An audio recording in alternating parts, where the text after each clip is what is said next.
Selamat pagi, Jemaat Simpatisan Gereja Baptis Indonesia Depok.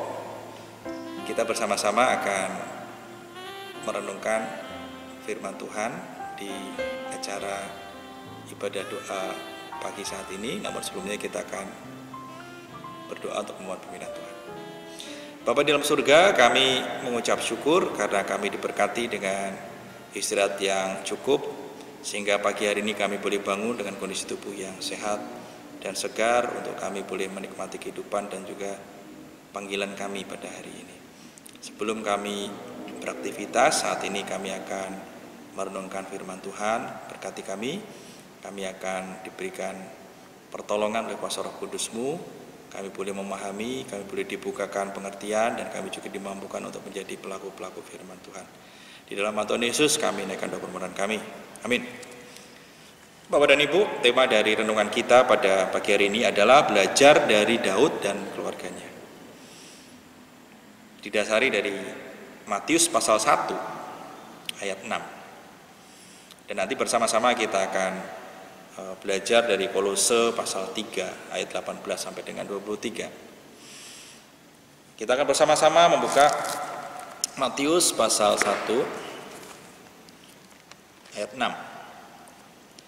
Perikop ini berbicara atau diberi judul Silsilah Yesus Kristus. Ayat yang ke-6, Isai memperanakan Raja Daud, Daud memperanakan Salomo dari istri Uria. Matius dan kitab Kejadian ada persamaannya. Sama-sama kitab pertama, baik itu di Perjanjian Baru dan juga Kejadian adalah kitab yang pertama di Perjanjian Lama. Dan hal yang kedua yang sama dari keduanya adalah di ayat-ayat yang pertama, di pasal-pasal yang pertama, kedua kitab ini berbicara tentang keluarga.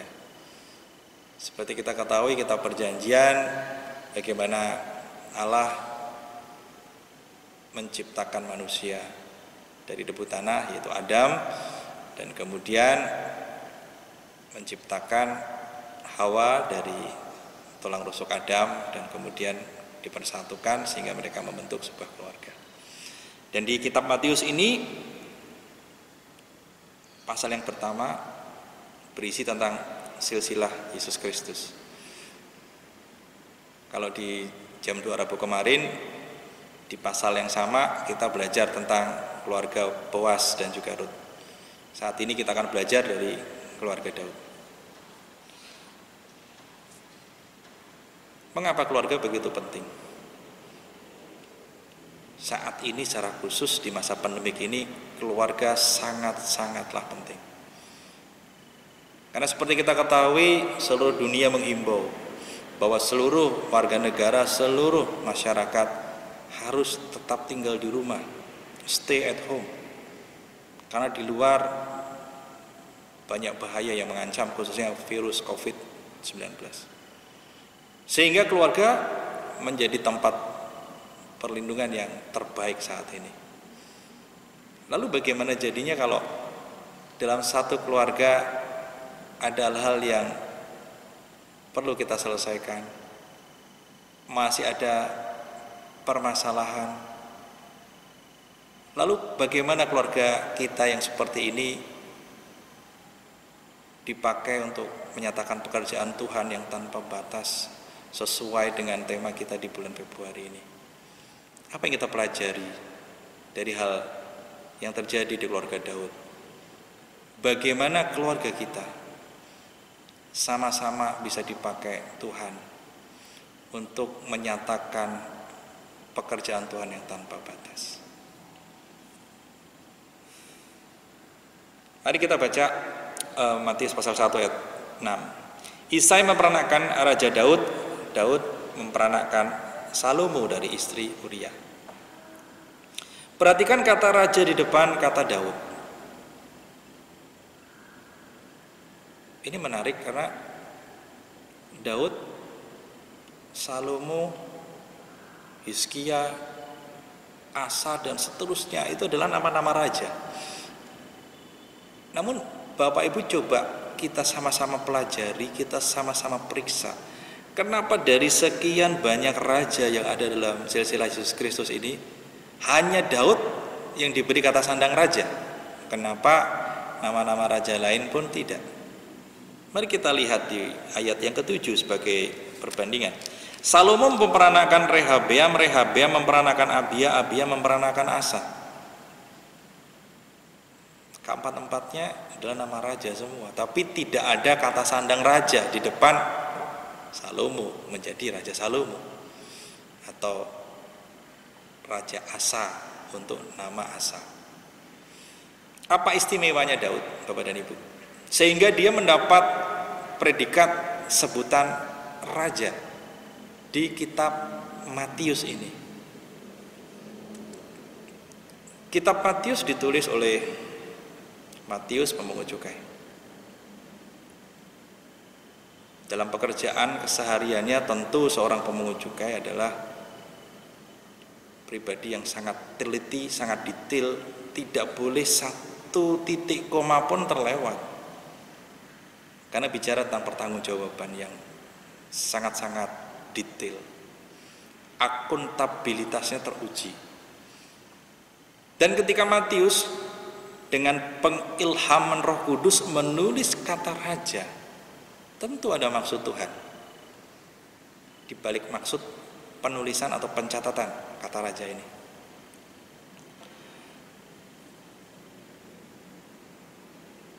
Jadi kita bisa pahami, kita bisa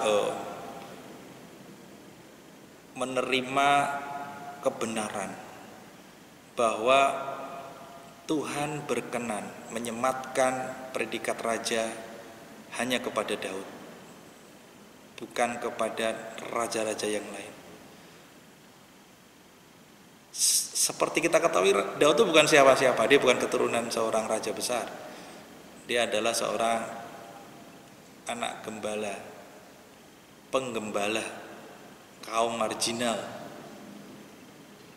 Tetapi dia dipilih Tuhan menjadi raja. Karena Daud memiliki hati sebagai seorang hamba. Bahkan ketika dia sudah menjadi raja pun, hati sebagai hamba ini dia masih punya. Dan dia masih pelihara terus. Daud juga sama seperti kita. Daud bahkan jatuh dalam dosa yang nanti kita akan bahas berikutnya. Daud juga terlibat dalam penumpahan darah. Tapi Daud tetap memiliki hati sebagai seorang hamba.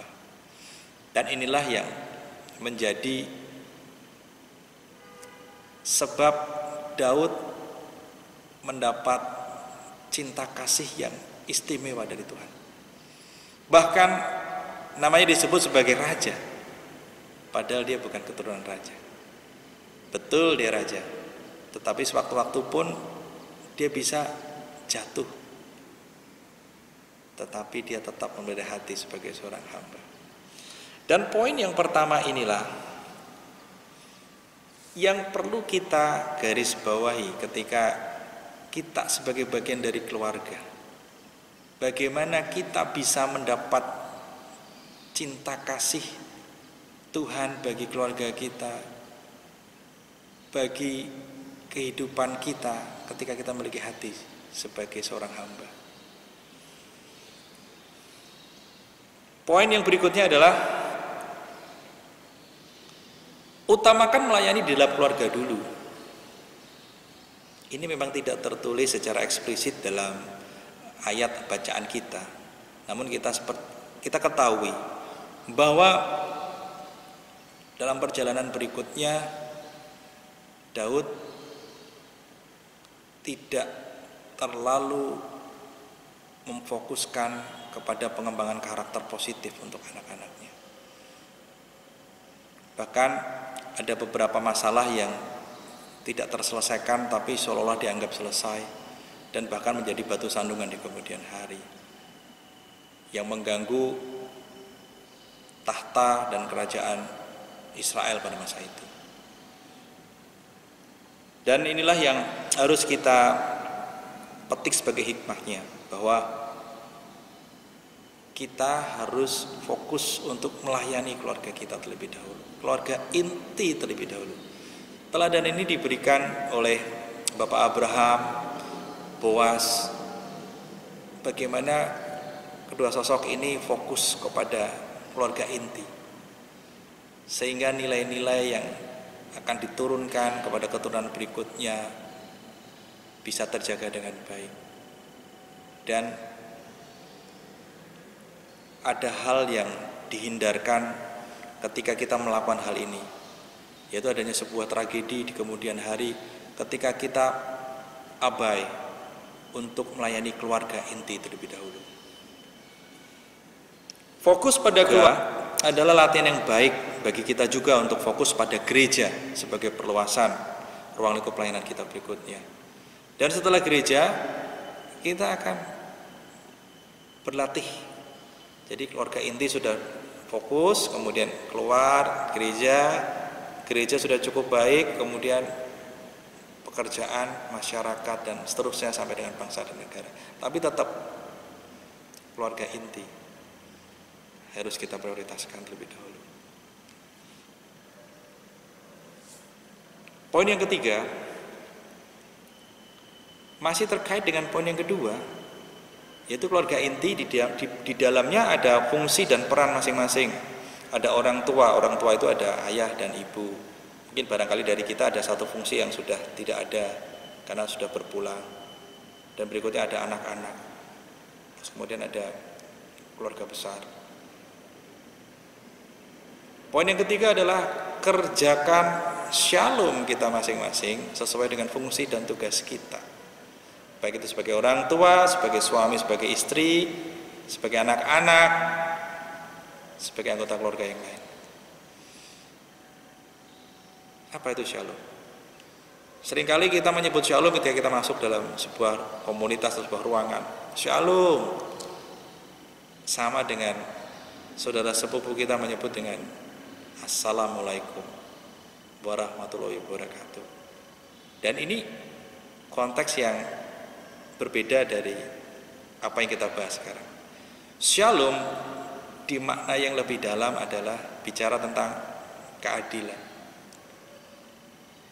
Shalom berakar dari keadilan. Jadi ketika terjadi segala sesuatunya adil, maka shalom itu akan terjadi. Jadi ketika anak-anak menjalankan kewajibannya sebagai anak-anak, istri sebagai istri, suami sebagai suami yang seharusnya, maka ketika semuanya menjalankan shalom masing-masing, maka ya shalom yang sebenarnya itu akan terjadi dalam sebuah keluarga. Sehingga keluarga kita siap dipakai. Kita melayani sesama, kita melayani gereja, kita melayani siapapun. Ketika Tuhan pakai kita tanpa batas, kita selalu membawa shalom ini. Karena kita selalu berlaku adil. Kita melakukan kewajiban kita sesuai pada tempatnya. Kolose pasal 3 ayat 18 sampai dengan 23. Di sini bicara tentang shalom. Shalom yang dimaksud adalah bicara tentang kewajiban antar anggota rumah tangga. Ayat 18. Hai istri-istri, tunduklah kepada suamimu sebagaimana seharusnya di dalam Tuhan. Hai suami-suami, kasihilah istrimu dan janganlah berlaku kasar terhadap dia. Hai anak-anak, taatilah orang tuamu dalam segala hal, karena itulah yang indah dalam Tuhan. Hai bapak-bapak, janganlah sakiti hati anakmu, supaya jangan tawar hatinya. Hai hamba-hamba, taatilah Tuhanmu yang di dunia ini dalam segala hal. Jangan hanya di hadapan mereka saja untuk menyenangkan mereka, melainkan dengan tulus hati karena takut akan Tuhan. Ini ayat yang terpenting. Apapun juga yang kamu perbuat, perbuatlah dengan segenap hatimu seperti untuk Tuhan dan bukan untuk manusia. Kerjakan shalom kita masing-masing, maka shalom yang dari Tuhan akan hadir bagi keluarga kita. Itu poin yang ketiga. Poin yang terakhir, poin yang keempat. Dalam kehidupan keluarga Daud, ada satu hal yang terjadi, dan ini tercantum juga secara implisit di ayat 6b tadi. Disebut istri Uria. Kita tahu itu tentang Batsyeba, tapi kenapa tidak disebut Batsyeba oleh Matius selaku penulis kitab Matius? Jadi poin keempat ini bicara bahwa Tuhan menghargai pernikahan kudus dan membenci perzinahan.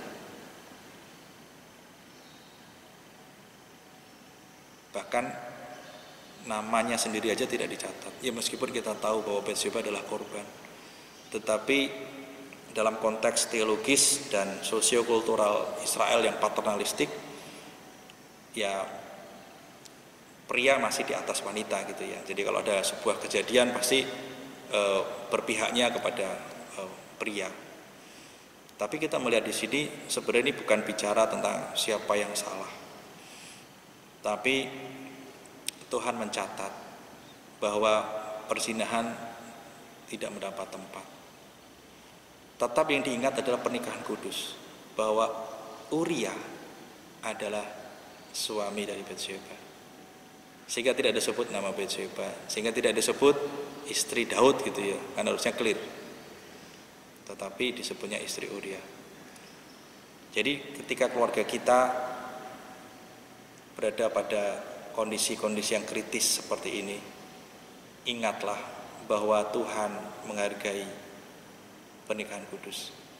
Tuhan menghargai janji setia kepada umatnya, dan kita sebagai umatnya pun ketika kita mengucapkan janji setia sebagai bagian dari keluarga, baik itu suami dan istri, orang tua, anak-anak kepada orang tua, kita harus memegang komitmen ini. Dan seperti yang kita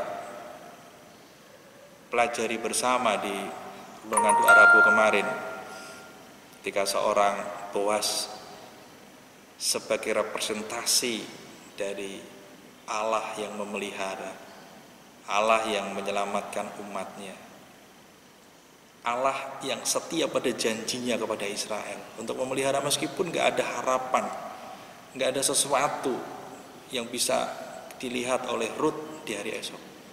Tapi Boas datang memberi harapan, bahkan membayar lunas, dan bahkan tetap menjaga nama baik martabat keluarga yang dulu pernah dimiliki oleh mereka.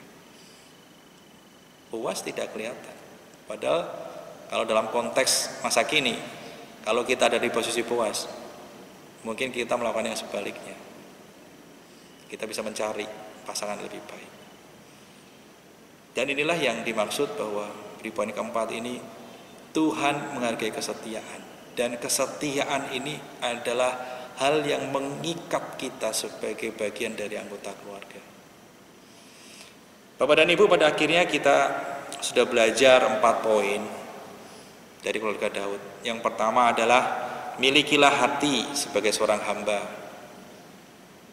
Kita semua dalam keluarga, baik itu ayah, bapak, ibu, istri, anak-anak, kakak dan adik, milikilah hati sebagai seorang hamba.